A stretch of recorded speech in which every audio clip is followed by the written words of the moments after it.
ঠান্ডা থাকবে যে মানুষ বরফের মতো জমে যাবে। সেখানে খাবার হিসেবে দেওয়া হবে কাঁটাযুক্ত বিষাক্ত জাক্কুম ফল, যা খেয়ে মানুষ যন্ত্রণায় ছটফট করবে। গ্লাস দিয়ে তাদেরকে পান করানো হবে ফুটন্ত পানি, দুর্গন্ধযুক্ত রক্ত ও পুজ। হ্যাঁ বন্ধু, এটা সেই ভয়াবহ জাহান্নাম যা প্রতিটি অপরাধীকে ফেস করতে হবে।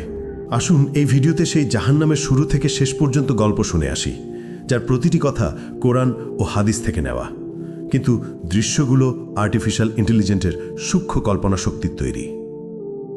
ইসরাফিল আলাইহিসসালাম প্রথমবারের মতো একটি দীর্ঘ গভীর শ্বাস নিলেন, তারপর ঠোঁট ছড়িয়ে দিলেন সিংহায়। অতল গহ্বর থেকে উঠে এলো সিংহার শব্দ, ভয়াবহ হাড় কাঁপানো শব্দ। প্রথমে তাতে কেঁপে উঠল মক্কা আল মুকাররমা, তারপর সেই ঢেউ ছড়িয়ে পড়ল মদিনা আল মুনাওয়ারাতে, আবৃত করল মসজিদে নববীর প্রতিটি ইট, প্রতিটি স্তম্ভ। কাঁপল ইস্তাম্বুল, দুলে উঠল ঐতিহাসিক আয়া সোফিয়া। লন্ডনে থেমে গেল বিগ ব্যানের সময়। নিউ ইয়র্কের আকাশচুম্বী দালানগুলো গর্জে উঠল ভাইয়ের কম্পনে। টোকিওতে যন্ত্রপাতে ছিন্ন ভিন্ন হয়ে পড়ল। একই মুহূর্তে গোটা পৃথিবীর প্রতিটি প্রান্তে ছড়িয়ে পড়ল সেই বিকট শব্দ। আকাশের তারাগুলো একে একে নিজেরা নিভিয়ে যেতে লাগলো। সেই দীপ্তিমান সূর্য ডুবে গেল অদৃশ্য অন্ধকারে, আর চাঁদ ভেঙে টুকরো টুকরো হয়ে গেল আকাশের বুকে। মুহূর্তেই সমগ্র মহাবিশ্ব এক বিশাল কবরস্থানের রূপ নিল। নেমে এলো নীরব নিস্তব্ধতা।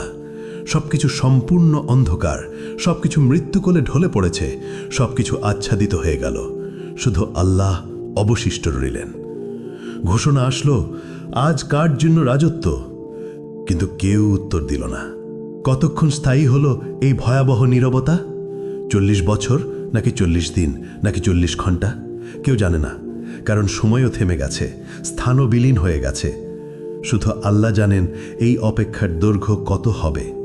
মৃতরা মিশে গেছে মাটির সঙ্গে, হাড়গুলো মিশে গেছে ধুলায়, চুলগুলো পচে গেছে, নখের অস্তিত্ব নেই। কিন্তু আত্মাগুলো এখনো অপেক্ষায় আছে। বারজাকের জগতে তারা অপেক্ষা করছে, কারোর জন্য কবর শাস্তি, কারোর জন্য কবরের নেয়ামত। কিন্তু সবাই অপেক্ষায়।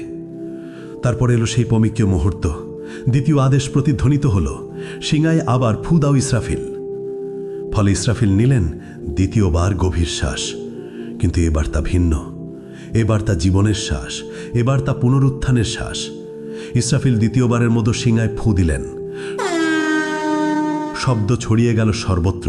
পৃথিবী ফেটে যেতে লাগলো প্রচণ্ড শব্দে। এক এক করে কবরগুলো খুলে গেল। ভেতর থেকে উঠল হাত, তারপর বাহু, তারপর মাথা। হাড়গুলো